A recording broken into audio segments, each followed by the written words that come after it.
The Battle of Loos begins September 25, 1915. On September 25, 1915, following a 4-day artillery bombardment along a 6.5-mile front, British forces launch an attack on German positions at Loos, Belgium.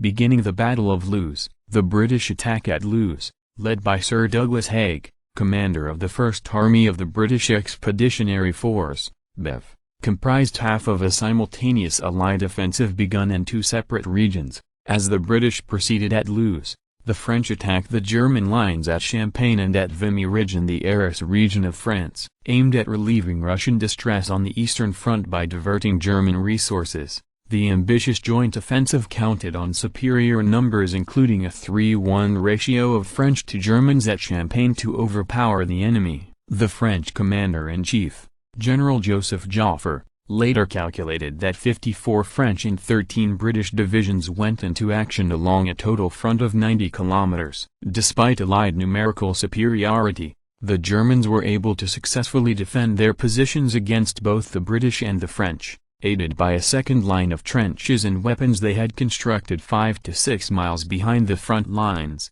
shielded from the enemy artillery and out of range of observation. Joffre, for one, tried to justify the offensive's lack of progress, proclaiming that we shall kill more of the enemy than he can kill of us.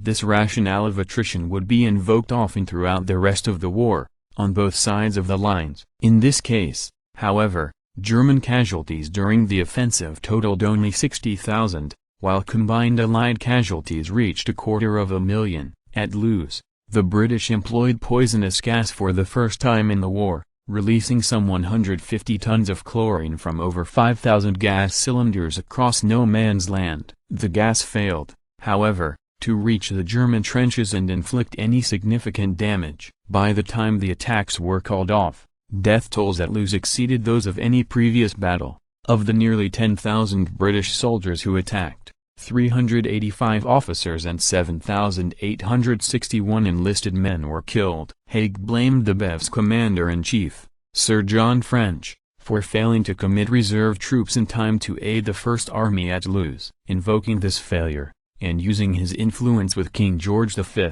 Haig managed to get French recalled and himself elevated to the position of commander-in-chief in December 1915.